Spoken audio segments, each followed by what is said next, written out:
Malcolm X, the minister of the black Muslim community in New York and national representative of Elijah Muhammad, the spiritual leader of the black Muslim movement. Mr. Malcolm, may I ask you to tell us something about the black Muslim movement in America? What is it? What does it stand for? Well, it's, number one, it primarily is a religious movement here in America that's designed to reform the black man, or the so-called Negroes. Reform us morally, and enable us to stand on our own 2 feet and do something for ourselves. The Honorable Elijah Muhammad, our religious leader, teaches us the importance of doing something for ourselves now, rather than trying to continue to force ourselves into the white community or upon the white man. He teaches us that if we would do something for ourselves, clean up ourselves, morally, intellectually, and otherwise, and then try and do something for ourselves economically, we would be recognized and accepted by others. But as long as we try and force ourselves in upon others now without having done nothing to prove that we are on any kind of equal basis with them, there will always be this race tension and race problem. When you say force yourselves upon others, upon the white community, how exactly do you mean that? Well, any form of integration, forced integration, any effort to force integration upon whites is actually hypocritical. There's a form of hypocrisy involved. If a white man puts his arm around me voluntarily, that's brotherhood. But if you hold a gun on him and make him embrace me and pretend to be friendly or brotherly toward me, then that's not brotherhood, that's hypocrisy. And what America is trying to do is pass laws to force whites to pretend that they want Negroes into their schools or in their places of employment. Well, this is hypocrisy, and this makes a worse relationship between black and white, rather than if this could be brought about on a voluntary basis. So the Honorable Elijah Muhammad says that what should happen is the black man himself should learn how to develop himself in the same sense that the white man has developed himself. Then they can both come together and recognize each other as equals. Well, how can the black man develop himself as a separate society? Well, it's easy. He's separate already. The fact that you have Harlem, the fact that you have the Negro ghetto and the so-called Negro slum, he's already separate. The fact that he's a second-class citizen is a political separation. The fact that he's the last hired and the first fired is an economic separation. Only in this form of separation, the black man is exploited. The Honorable Elijah Muhammad says that we should be separate, all right. But in this separate state or separate existence, the black man should be given the opportunity and the incentive to do for himself what the white man has done for himself. If you have an all-white neighborhood, you don't call it a segregated neighborhood, but you call an all-black neighborhood a segregated neighborhood. Why? Because the segregated neighborhood is the one that's controlled from the outside by others. But a separate neighborhood is a neighborhood that is independent, it's equal, it can stand on its own 2 feet, such as the white neighborhood. It's an independent, free neighborhood, free community. They're not trying to force themselves upon anyone, socially or otherwise. But the Negro neighborhood, which is inferior, is begging for a chance to integrate itself into that which is superior, which is not going to happen. It's going to cause trouble. Well, in other words, then you think the Negro has first to raise himself to a status of equality with the white community. Yes. Now, what happens, assuming that he can do that? Would you then be in favor of integration, let's say, in the schools or any place else? When you are equal with another person, the problem of integration doesn't even arise. It doesn't come up. The Chinese in this country aren't asking for integration.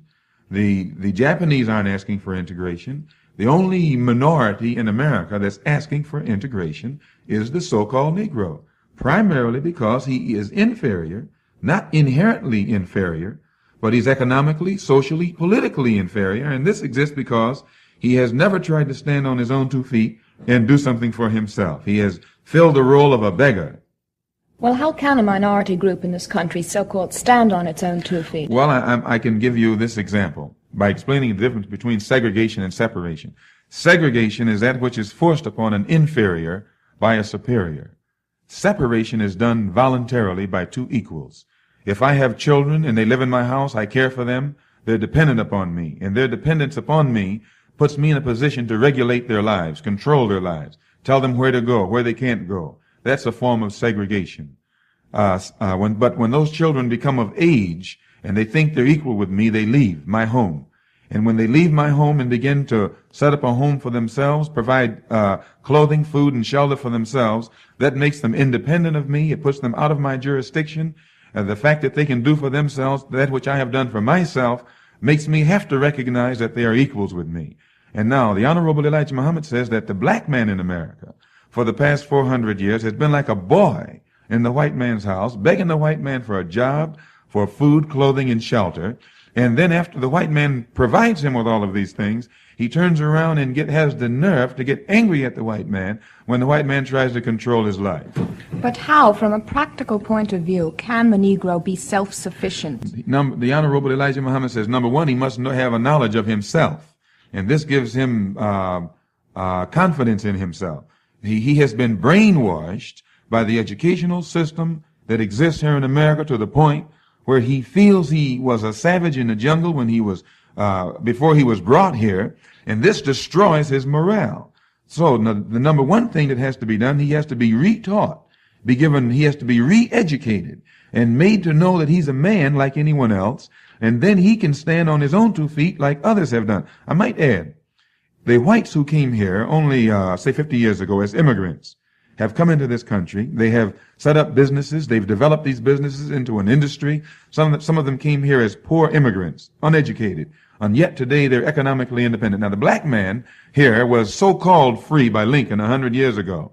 The black man in America has a purchasing power of $20 billion. Now, and he's educated.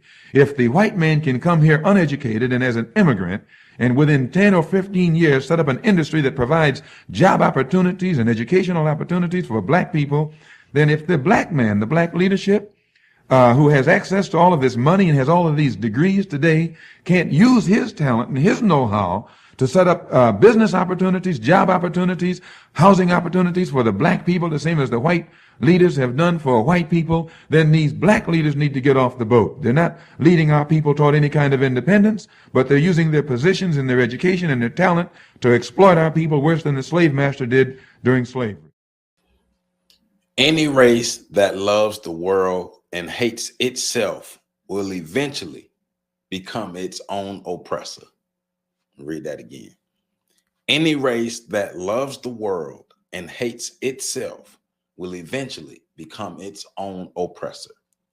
The first chapter discussed how slavery generated racism, which created race-based monopolies and vast wealth for whites. These race-based monopolies made whites a proverbial 900-pound gorilla and rendered Black Americans null and void as a competitive and productive group in the marketplaces. However, like any monopoly, white racial monopolies are not perfect. They can be beaten, but blacks will need the right combination of skills, appropriate mindsets, clear direction, a sense of group self-interest, and a competitive group spirit in order to compete and win. When these attitudes are properly mixed with our group competitive advantages, we can begin to play real-life Monopoly. In this chapter, we will learn about the keys and tools that can empower Black America and make it unified, self-directed, and economically stronger. Many will ask the questions: is it possible for Black America to transform itself into a state of economic and political competitiveness? Dr. Anderson's answer is yes. For those who are serious about building a new foundation of group wealth and political power, the first thing we must do is examine how we see, think, and behave regarding race matters. This chapter will contain many technical concepts that are essential to understand the action steps and principles recommended in later chapters. And welcome back. Happy Monday. Welcome back to On the Shoulders of Giants. I am Joseph Ward. I am reading Chapter 2, page 31, Chapter 2 of Dr. Claude Anderson's book, Powernomics, and Chapter 2 is The Keys to Empowerment. The video last week, I thought it was kind of funny that some people were in the comments, some of their statements were, hey, we've already heard all the problems and things. Let's get to the solutions. And, you know, not gonna lie, my first thought was, well, we are doing a book review, and it is chapter 1 of the book. And, you know, we are laying the foundation. Everybody hasn't read the book. So we are laying the foundation. The purpose of the review is to go through the book chapter by chapter and section by section, and, you know, give review of the book and give our thoughts, read it, and give thoughts to it. So, you know, we're getting to the solutions now. So groundwork has to be laid. Some of y'all hold your horses. Everybody haven't read the book. Right? Everybody don't know everything, right? But chapter 2, keys to empowerment. So, like I said, he laid the groundwork of what racism is, how racism affected us, especially how it affected us economically, how economic monopolies were created by the white society off the backs of blacks, and what can blacks do to empower ourselves to be able to fight back. That's one of the things that, you know, we covered in the compensatory code, is us being able to empower ourselves and build ourselves up so we can fight back. And this is just a part of the economic piece, but we're also getting into how we can repair ourselves on many different fronts. And this is the economic front of how we can repair ourselves, but it's also on the psychological front, because one of the things that Dr. Anderson is going to get into in this chapter is various or 4 key things that we need to do to help change our situation. One of them is changing our perspective. So I'm on chapter 32 now, and we're getting into distorted perspectives. So make sure you like, comment, subscribe, and share this video. Hit that like button, hit that like button, hit that like button. All right. So our experiences give us our point of view. Like Alice in Wonderland, looking into the mirror, what we see is distorted. It is not reality. Yes, what you perceive, we believe, and what we believe eventually controls how we behave. That's important. As Black people, we tend to see ourselves and the solutions in our predicament through the eyes of non-Blacks. We have done this for so long that we do not question whether or not our perception of realities whether our perceptions of reality are accurate. When we fail to challenge what we have seen and believe, we allow distorted views to lead to inappropriate behaviors. It is now time for us to correct the distortions by changing rather than keeping our perspective. And that's one thing I am big on, and I've worked on for myself, is changing my perspective, gaining a new perspective, gaining as much knowledge as possible, surrounding myself with different perspectives so I can gain new perspectives, because, you know, I'm always saying, well, what we're doing isn't working. Well, if what we're doing ain't working, why do we keep doing it? Why do we keep repeating the same actions, the same steps, the same things? We just keep doing it over and over and over and over. What's the purpose of continuing to do something over and over when we know it doesn't work? Like we have mountains and mountains and mountains of evidence to show that these strategies, these tactics, these things, these mindsets, all of this doesn't work.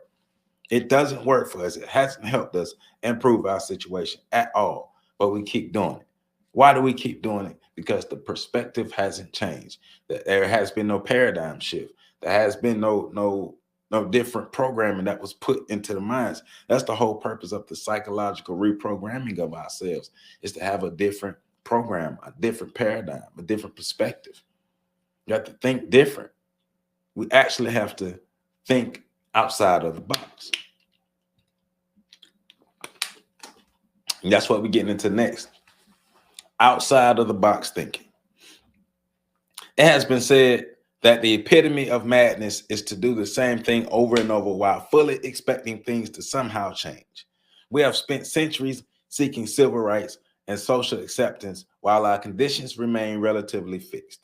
As long as we continue to perceive and respond to our socioeconomic situation in the same old manner, we should expect to get the same old results. If we want different results or an improved lifestyle, we have to see, think, and act differently. Our national empowerment plan must be based on new collective out-of-the-box thinking. Every social, political, legal, economic policy and practice that relates to Black people must be rethought so that we can find creative channels through which we can emerge as a competitive political and economic force. Stop doing the same thing over and over. It's crazy. We look crazy. We look crazy. We look stupid We look stupid. That's what it is. We look stupid, continuously doing the same things over and over and over, and really expecting a different outcome. Like, I do think young people need to do a better job of studying history, because I've encountered a lot of young people in my time on these college campuses who they come in bright-eyed and bushy-tailed, but unlearned. And when you come in bright-eyed and bushy-tailed and unlearned, you do the same failure things that the generation before you did. And you do them because they were highlighted and they were celebrated and they were romanticized, but it didn't work. But the younger generation, my generation did, a generation under us, you just repeat the same things because that's what you saw. That's the program that was given to you. Until you can see the light, until the switch can be flipped, until you can have a different perspective and really be in the space where you can accept a different perspective. Always be that empty cup ready to be filled. Of course, know how to sift the bullshit, but always be an empty cup ready to be filled. Conventional wisdom and perspectives will never solve the puzzle of racial justice, nor empower Black America. Racial inertia and competing social and economic forces are too strong. Black Americans have been locked outside of the system for so long that we need to learn a new perspective in order to connect the dots. Think outside the box. Stop doing it the same old conventional way. There are other ways to do it. You know, when I was growing up, they always used to say it's more than one way to skin a cat. It is. Critical thinking used to be something that was required. Now, you'll be lucky if you find somebody that can actually think critically. Critical thinking needs to go back to being a requirement. My mom, in my house, she had a saying when we used to do things that wasn't too smart. She used to say, man, look, if you had a brain, you'll be dangerous, which means think about what you're doing. Think about what you're doing. Be observant. Her saying for us not being observant was we're looking for something and you keep overlooking it. If it was a snake, it would have bit you. Slow down and be more observant, but think critically about everything. Think outside of the box. Think of different ways to think about something that you never thought of before. Just do it. I guarantee you it'll help rather than continue to hurt because you keep doing the same thing over and over and over because the mindset hasn't changed. So he goes on to say on page 33, Dr. Anderson goes on to say, we get into our dilemma as a group, and since racism is a team or group competition, what I keep saying, we must play and win this contest as a group. Our new perspective then must be one of group solidarity. When the skin color team loses, everybody on the team loses, regardless of job, income, or education. In team competition, it is the responsibility of every member of the team to be sure his or her actions result in a team win. How many times have I said that? Everybody on the team, male and female, adult and child, are responsible for doing their part to ensure that this team wins. Nobody gets a pass. Nobody gets a pass. Nobody. Everybody, especially the adults, but every adult, male and female, you are responsible for your part of this team winning, and you are responsible for your part of this team losing. We all have a job to do. We all have a job to do. So now he's getting into group solidarity and Black self-interest, right? So for Black America to place its own group self-interest ahead of every other group does not mean dislike for other groups. It simply means that we have matured politically and economically and will never love or treat any other group better than we love or treat ourselves. So, but that goes into understanding the race game. Understanding the race game. Every other group of people understand the race game except us. We believe, Black people in America believe that we can elevate ourselves by being the greatest allies to others, by helping others, by joining others' causes.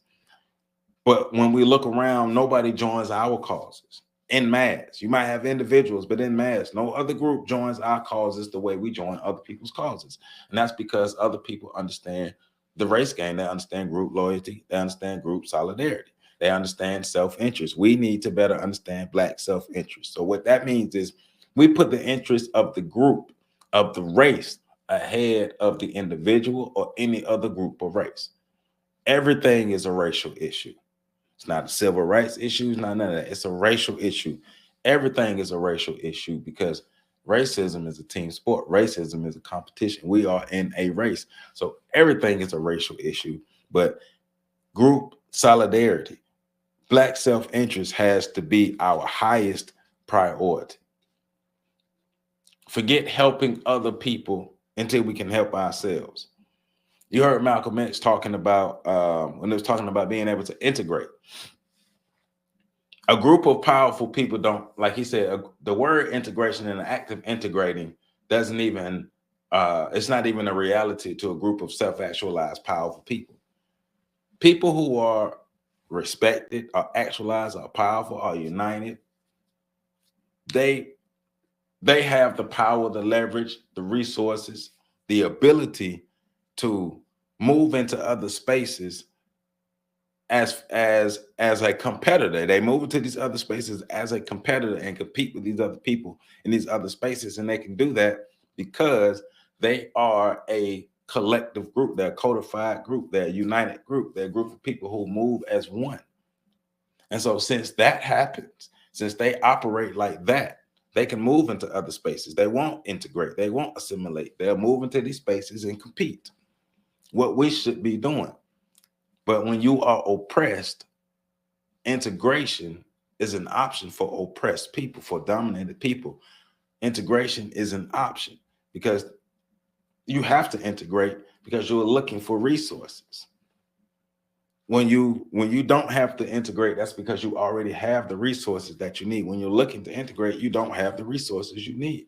You don't have the power you need. You're looking to become a part of a group who has the resources and the power, which even more depicts your powerlessness. The majority society needs and interest cannot be placed above those of a Black minority. Playing to win as a team means Black America ought to set its own course rather than continuing to follow a game plan contrary to its own best interest. When the group is in last place within the society, if it continues to follow the pack, it will remain in last place. Our situation is even more dire now in 2023 than it was when he wrote this book in 2001. It's gotten significantly worse. It's imperative that we develop our own self-interest, that we be selfish, that we look out for self first. We need to look out for us. That does not mean we have to be racist or anything else. That's not what that means. That means we have the right to self-actualize as a people. And since we have that right, we should do it. We've been conditioned to not do it. And we know that there are powers in place and obstacles in place that have prevented us from doing it in the past. But that's what we must do to save ourselves. Our situation is dire now. It's getting worse. It's getting worse. Don't let social media fool you.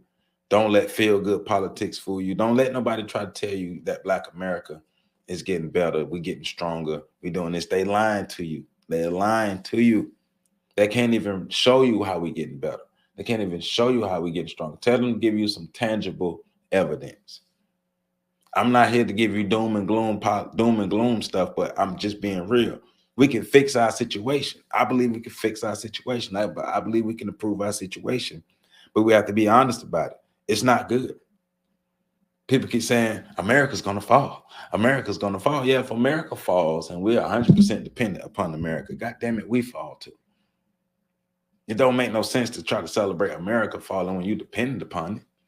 We got to get our stuff together. We have to put our own Black self-interest at the head of everything we do, unless we're going to continue to get worse. We're already third-class citizens as far as population, and third-class citizens as far as economics.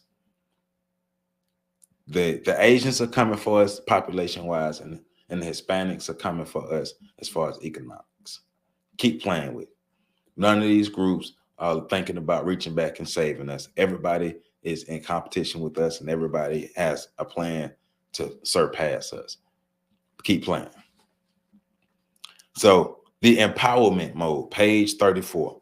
Empowerment is too frequently used interchangeably with motivation, and I hate that. But the two words are very different. Motivating Blacks or any other group is little more than getting them interested, creating excitement, and making them feel good. For instance, Blacks as a group can be motivated to travel and see the world. But if they lack the money, time, and other resources, they are little more than motivated Blacks who cannot leave home. Motivation only makes you feel good. It only gets you excited. Motivation goes but so far. But so far. And in my beginning days, I used to be a motivational speaker until I sat down and thought about it. This shit don't help us. And so I changed my title, changed my approach to a motivational teacher. But still, I had to still grow further and understand that we need empowerment. Empowerment is what we need. We don't need motivation. We need empowerment. Empowerment can include motivation, but we need empowerment. So empowerment does not simply stimulate interest in travel. It also inspires confidence, and most importantly, it provides tools and other needed resources necessary to accomplish the goals. Without the benefit of empowerment tools such as money, transportation, hotels, and other personal necessities, it is highly unlikely that motivated Blacks will be doing any traveling. Motivational and inspirational speakers, workshops, and books are designed primarily to make people feel good. I keep saying it. And everybody knows that Black people love to feel good. However, Black people have been in a socioeconomic ditch for centuries. Rather than motivating them to feel good about themselves while they remain in the ditch, they need the confidence and resources to get out. Thus, we must begin our self-empowerment by obtaining both confidence and the tools. We need the confidence and, most importantly, the tools to change our situation. Moving from motivation to empowerment means tangible things to get tangible outcomes. Let's get off the boo-boo. Let's get off the feel-good politics. Let's get away from the feel-good people.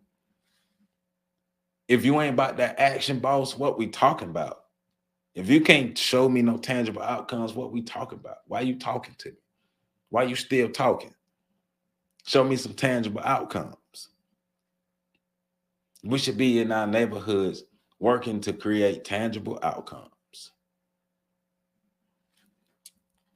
The rest of this chapter offers Black Americans these new glasses in the context of Powernomics, the national plan. The four Powernomics empowerment tools for Black America are now. And these four empowerment tools are the central theme of this chapter. 4 Powernomics tools. The 4 Powernomics tools for empowerment are, the first one is an empowerment culture. The first one is an empowerment culture. The second one is a group vision.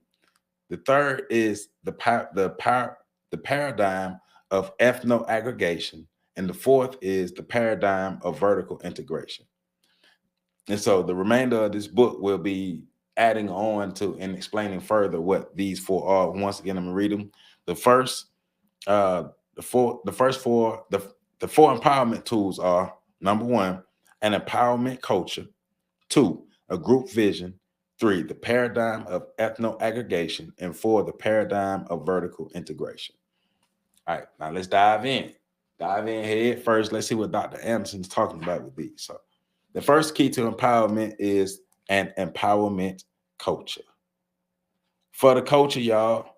And so an empowerment culture and a different culture is not celebrating Black women who go to Elmina Castle and twerk at the slave castle. Not making excuses for R. Kelly. not making excuses for lazy ass grown adults, male and females, who are failing at being adults. Paradigm shifts, keys to empowerment and empowerment culture. Our culture is trash right now. Trashy, tacky, and terroristic. It's not a lot to be proud of right now, if we're going to be real. We got a lot of history to be proud of. But currently, from what we're producing now, it's not a lot to be proud of. Come on, man. Let's be real. So, since humans rely on culture for survival, right? Culture is an essential empowerment tool for Black Americans. Culture usually refers to the norms or systems of behavior and shared values that are passed on from one generation to another. Essentially, culture is a script that is never neutral in its purposes. It neither empowers or de-empowers. It neither empowers or de-empowers a group. What it does to a group depends on large measure upon the position the group holds in the social pecking order of acceptability, and whether they are an in-group or an out-group. Culture's most important function is to promote cohesiveness and trust that bind members together through values such as group loyalty, pride, and respect. It is through culture that members of a group who know who and what they are and how to behave. So that means culture dictates the actions, thoughts, and behaviors of a group of people. So our culture, once again, is trashy, tacky, and terroristic, because look at the actions we produce. Look at the culture we produce. Look at the people we produce. We're producing some of the most degenerate people that the world has ever seen. Not saying Black people have a monopoly on it, but we are the faces of it, and we keep producing the people to be the face of it. We're living up to the negative stereotypes. Everything bad you can think of. It's to a point now to where Black people really believe that, hey, if I own my dumb shit, if I say it first, and if I say I don't care, then it's okay. You can't shame me. No, we're going to still shame you.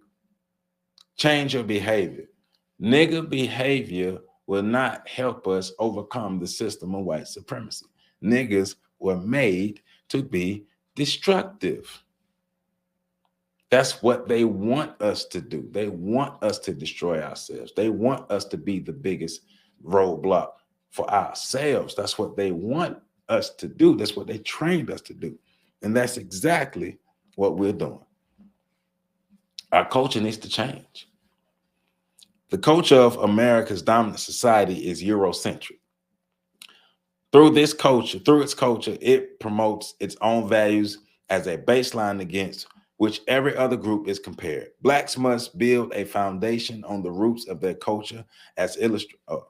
The dominant culture promotes negative images of Black people, expropriates their culture, and labels blacks culturally deprived, inferior, dependent, non-producing, compromising, powerless, impoverished, politically inept, and non-competitive. White culture is the purpose of white culture is to promote and empower white people while at the same time to oppress and depress Black people. Eurocentric culture incorporates the Horatio Alger myth of ethnic success and individualism. The myth asserts that individuals who are hardworking and who live exemplary, pious lives can always achieve and move up the economic and social ladder. So sociologists and politicians buy into the Horatio Alger myth, then use it as a yardstick by which they rate the cultures of entering ethnic immigrants. Over the last century, these authorities have systematically ranked various ethnic immigrant groups and their cultures, then granted them the option of assimilating into the major society while retaining their respective cultures. And that comes with that group, that having that group solidarity, understanding who you are before you get integrated into other groups. And so he goes in to talk about how other groups of people have been able to come to America and empower themselves because of that group solidarity, that ethno image that they have. They, like, if I'm a Cuban, I'm gonna be a Cuban. We're gonna speak Spanish, and we're gonna promote Cuban culture. And we're gonna do what Cubans do. If I'm Italian, we're gonna do what Italians do. Yes, we live in America, but we're gonna be Italians in America. We're not gonna become Italian Americans. We're gonna be Italians in America, right? So retaining who you are, not integrating or assimilating, retaining who you are, and moving as a unit, operating as a unit, as a collective, cohesive unit, like ants. Like ants will operate. You put ants in any environment, they're still going to be ants, and they're going to operate like ants, and they understand that they need the group to survive. We have to understand that we need the group to survive, but the group has to have a cohesive mindset. We have to be on one accord. We have to be codified. Black people are so disjointed. That's by design, but we are disjointed, and we do play into the foolishness to keep ourselves disjointed. So in order to really be able to be competitive in anywhere in the game, we still have to have cohesiveness as a group. We have to work together as a group. We have to become a group. We have to have a united mindset. We have to be united under something. This country's political overclass knows that blacks have not had ethnic immigrant groups. Blacks have not had the same educational training and business experiences that maturing ethnic immigrant groups have had. If middle class cultural values are so important to success in our competitive society, then it is white society itself that must accept the blame for culturally depriving blacks for centuries. Whites have combined the myth of biological inferiority with a notion of cultural inferiority and deprivation. Both notions promote the de-empowerment of blacks. The mainstream society has demonstrated it has no responsibility or interest in helping put Black Americans' culture back in order. So we got to do it. Yeah, we got to do it. So the second key to empowerment is group vision. Having a group vision.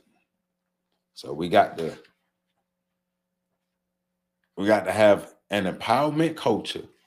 Then we got to get to having a group vision. A group vision functions to provide a clear collective destination and a sense of how it should be achieved. Black Americans are very fortunate to have survived nearly 4 centuries of slavery and Jim Crow semi-slavery without a vision of where they should be going and how they should get there. We did not even have the benefit of group dream until the end of the Black Civil Rights Movement. The dream, however, was based on very broad and ambiguous concepts of freedom, equality, and justice. All of these concepts are relative and very difficult to define. On the other hand, they are palatable and excellent motivators, especially for a group whose acceptable options at the time were relegated to marching and demonstrating. Today, we need more practical, tangible, and measurable racial goals and supportive activities to bear directly on resolving our wealth inequality or inappropriate behavior patterns. We should accept nothing less. We need real vision. We need a real vision. We need real vision. Without a vision, where are we going? Do we know where we're going? We don't. If you fail to plan, you plan to fail. We need a vision. We need a group vision. We need a collective vision. We're not talking about your vision or my vision or her vision or his vision. We need a group vision. We need something that we can agree upon. While Black Americans are fighting the battles of civil rights for everybody, Black Americans, While Black Americans are fighting the battles of civil rights for everybody, these two authors explain that Hispanics are working to have cultural rights equated to Black equal rights. Jeffrey Fox, in his book, Hispanic Nation, proclaimed that a new ethnic identity is being constructed in the United States. Listen up, Black folk. Made up of Mexicans, Puerto Ricans, Cubans, and other Spanish-speaking groups that will surpass Blacks in population and change the political focus from Black and white to white and Hispanic, and that has happened. They have passed us in numbers. Now, the political scope is changing from Black and white to white and Hispanic. It is changing because they have become a power base. Their vision is to achieve economic and political power over major geographic areas in the United States, especially the southwestern and southeastern states. Whether Jews, Europeans, whites, or Hispanics, all of these groups have used their group vision to move their people. The collective vision is the mind's eye of the group, and it plays a vital role in guiding the group's behavior. Our national empowerment vision will function the same way. It will be used to focus our attention, give us a single-minded purpose, serve as a template for decision-making, and establish group direction. For example, when Black America is asked which way is north, they will not all point in different directions. Their direction will be anchored in reality. Black America must have a vision that describes what Black people need and what they are capable of becoming by a specific year in the future in order not to be pie in the sky. The vision must be linked to a realistic plan. And so he goes on to say, the Powernomics vision is a Black America that is politically and economically self-sufficient and competitive by the year 2005. Remember, he wrote this book in 2001. So his vision was by 2005 that Black America become politically and economically self-sufficient and competitive. Now, that has not happened. That has not happened. We have not made that happen. But that's an example of a vision for us to have. What's our vision as a group? Whether you want to have a vision as a group or not, you have to have a vision as a group. And if you don't want to have a vision as a group, stop complaining. So the Powernomics group vision is crafted to do a number of things. First, it is called the Powernomics vision, to look into Black America's mind, a concept that defines the solution for our racial predicament. We need economic power. This newly coined phrase and vision will keep us from wandering back into the pursuit of limited social goals. Secondly, the vision is very specific. It tells us what we are seeking: political and economic self-sufficiency and competitiveness. You have to be specific for Black people. Political and economic self-sufficiency and competitiveness for Black Americans, foundation of Black Americans, American descendants of slave Black people. All right. Any acts or issues that do not result in greater ownership and control of economic and political resources for Black Americans do not fit the Powernomics template and should be given a low priority. Third, the group vision sets a timetable. The year 2005, this is a short but workable, tangible timetable if we commit ourselves to the task. Any shorter period is unrealistic. Any longer period, and we would be too far into a permanent underclass status for any actions to make any real difference. And what he's saying is, you need to set a realistic goal, but we need to set a goal that's going to make us move forward, because the Hispanics and the Asians are coming for us to make us a fourth class group of people. And once we become fourth class group of people, the resources are going to really be dried up. The Powernomics vision is offered as a beginning point, but Black America is free to use it as a guide and build on it as required. The Powernomics vision reduces confusion about issues and makes it more difficult to mislead the group into focusing time and resources on symbolism rather than substance. The Powernomics vision, founded on an empowerment culture, prioritizes and directs our energy and resources into activities that result in Black people becoming more self-sufficient and competitive. All right. So the third key to empowerment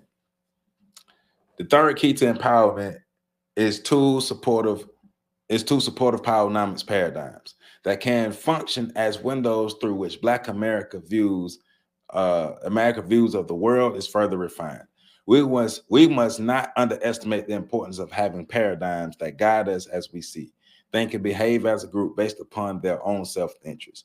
These two paradigms are ethno aggregation and vertical integration. They align with the Powernomics vision for Black America and shore up intergroup deficiencies and counter the most insidious aspects of structural racism and inappropriate behavior. These Powernomics paradigms are very important tools in our empowerment chest. They are specifically formulated, designed, and engineered to further shape and guide Black people's behavior in the 21st century. The old civil rights paradigms no longer make sense in a competitive pseudo-colorblind society. They are not grounded in reality. They have encouraged and prepared blacks to compromise rather than compare. Jeff Gates, in his book, Ownership Solution, helped define the role of a paradigm. He stated the word paradigm came from the Greek word for pattern, and it was used by Plato to describe a basic form or image encompassing one's fate and fortune and determining one's destiny.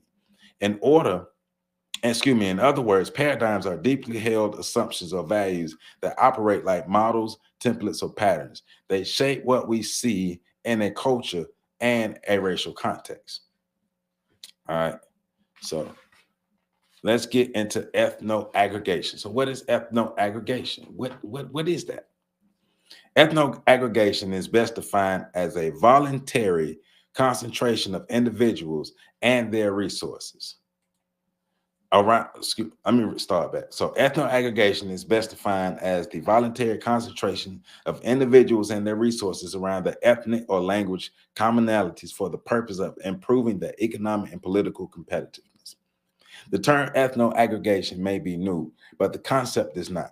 It is a behavior pattern used every day by religious, gender, ethnic, and Spanish-speaking groups. The culture of these groups emphasizes that members rally around common characteristics or attributes, which is the ethno, in order to pool their collective resources, which is aggregation, and compete with non-group members. All right, that's what ethno aggregation is. According to the Powernomics plan, the primary purpose for ethno aggregation is to convert disaggregated Black individuals and groups into a national team and to concentrate their resources. The more concentrated their resources, the greater their impact and competitive advantage will be. For Black Americans, this paradigm is important because it can directly reverse past conditioning and is the antidote for Willie Lynchism. Ethno aggregation encourages Blacks to unify as a people as an alternative to seeking to unite with others. It encourages Blacks to pool their resources. And ethno aggregation, I wasn't even thinking about ethno aggregation as far as using those specific terms.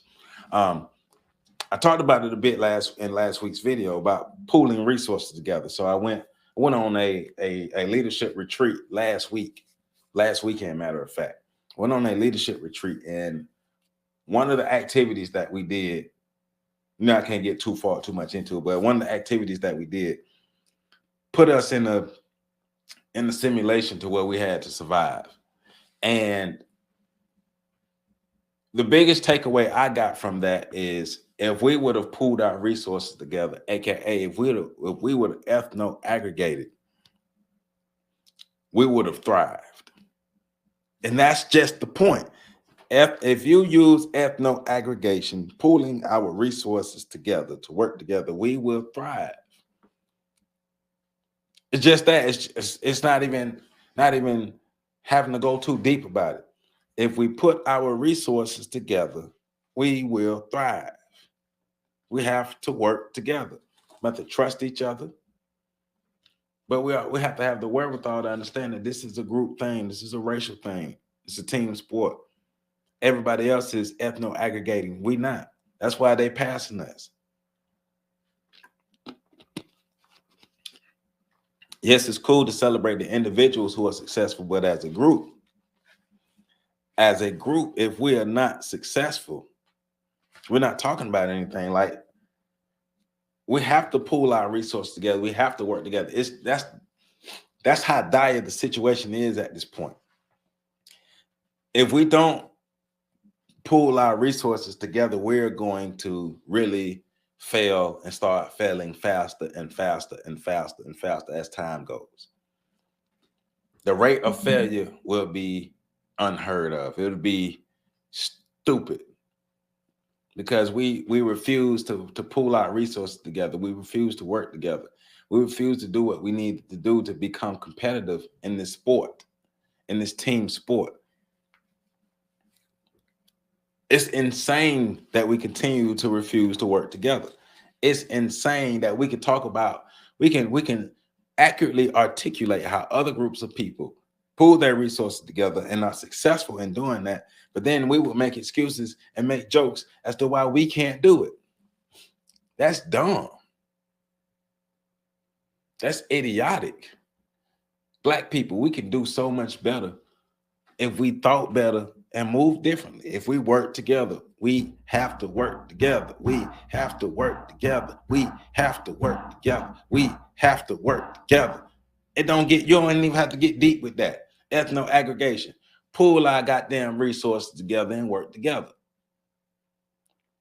Be better people. We would trust each other more if we were better people as well. Be better people and put our resources together. So the second paradigm is vertical integration. Vertical integration is a directional paradigm that comes into play after Blacks as a group have ethno-aggregated around their most common and prominent characteristics. There is a commonly accepted rule in society that when ethnic groups are weighed in hierarchies of wealth, power, and privilege, competitive conflicts are inevitable. Vertical integration empowers Blacks to be territorial and vertically mobile. It places Black self-interest first and propels Blacks in an upward economic direction because that is where a nation's wealth and power is localized. All right, now listen.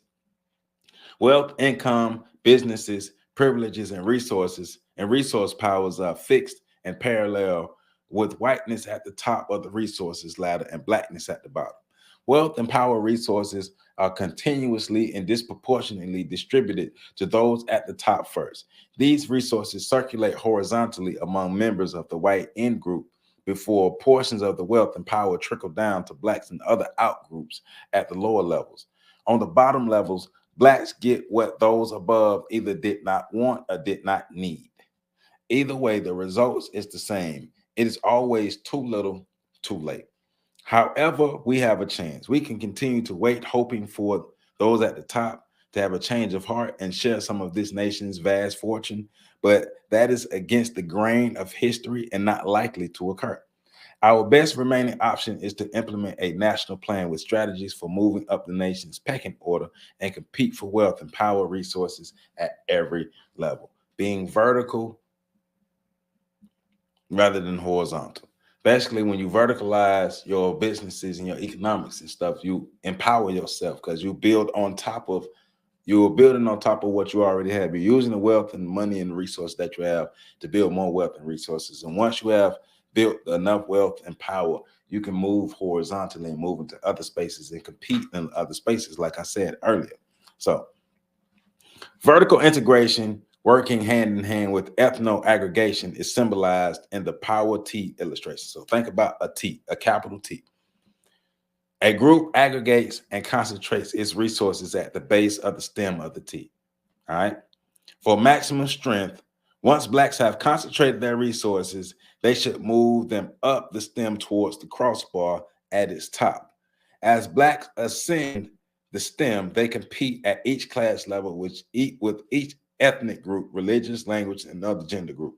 Regardless of how Blacks ascend, if their resources are pooled and concentrated, they continue to receive cultural and racial support from their base, their roots.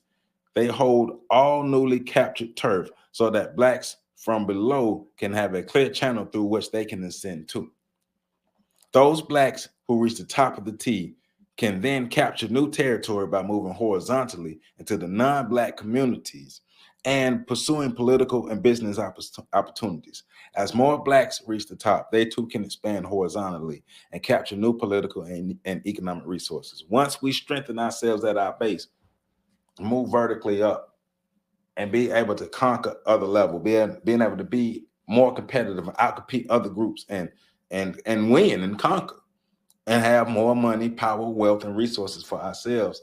The more we gain, the more we can become competitive against the white structure, against white supremacy, because that is the main power of this whole T. But we have to create our own T so we can move into the spaces to where we can actually be competitive with other groups of people. Right now, we are not competitive. We are not. So the horizontal movement places Blacks in economic competition with poor whites who have yet to ascend the pecking order. Social integration in the old horizontal model in Figure 6 has misled Blacks into believing that wealth and power and resources are stored just over the next horizon or in the next suburb, all within marching distance. Also, horizontal movement locks blacks into competition with immigrants and other evolving minorities.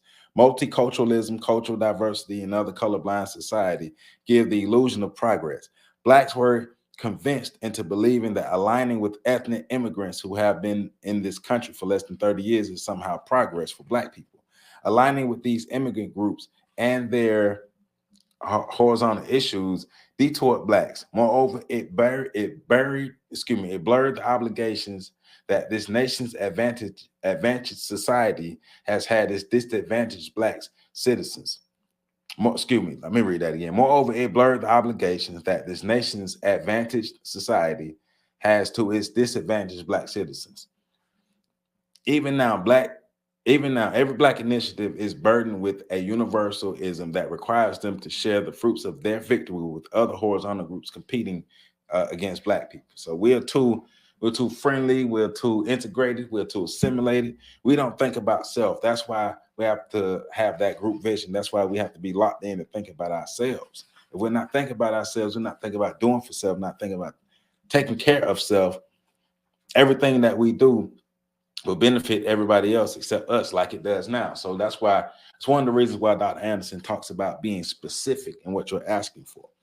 Don't ask for civil rights, ask for rights for black people in America. Don't ask for rights for minorities, ask for rights for black people in America.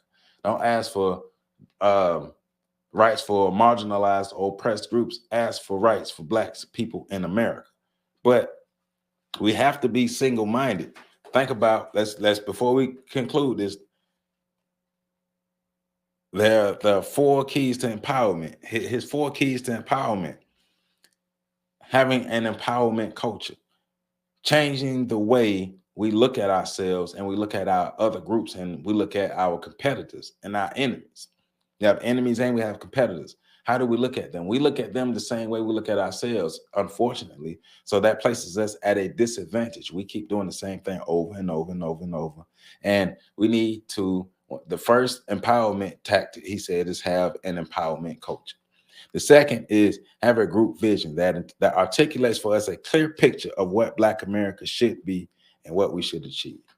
Third is ethno aggregation, pooling our resources together. And then vertical integration, the paradigm to put out the direction in which we should travel, and integrating ourselves vertically to strengthen our businesses, strengthen our economics, strengthen everything that we have to make us a competitive group of people. Using these four empowerment tactics will make Black America a lot more stronger and a lot more competitive, and make our situation in America easier for us. It'll be better for us. Establish an empowerment culture, acquire a group vision, use ethno aggregation, and use vertical integration. This is what Dr. Anderson is proposing. And the last, and I'm on page 59, the last page of the chapter, page 59, where he gives the summary of it. Empowerment culture, a group vision, ethno aggregation, and vertical integration. These are 4 things that he's getting in to say that if we use these, we can empower ourselves. If we can use these, we can be better. We can be more competitive. We won't have to continue to be at the bottom. Understand that Hispanics ain't playing with us and the Asians ain't playing with us. Y'all keep talking all that black and brown, all that BIPOC stuff if you want to. We the only ones believing in that, and we the only ones losing, because we're the only ones saying it in mass. You see individuals from other groups saying that, but they're not saying that in mass, because in mass, man, you got people in here from these other cultures who are not even trying to learn English. Because they don't need to learn English, because within the societies that they've created for themselves, why do I need to speak English when everybody around me speak our language and we thrive? Get y'all mind right. Work together or die together. Those are our only 2 options. Win together or die together. Hey, happy Monday. I know I'm saying what I'm saying, but happy Monday. Start your Monday off right. Get your mind right. Go be the best you can be. Go be the best you can be for yourself and for your people, and go work with somebody Black. Go work with some people in your community to make your community better and get some tangible results.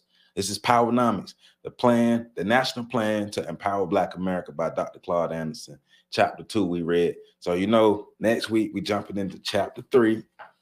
Chapter 3 starts on page 63. Chapter 3 goes from 63 to 88. So 63 to 88. Chapter 3 is building competitive communities. So, hey, last thing I'm gonna say is let's establish an empowerment culture.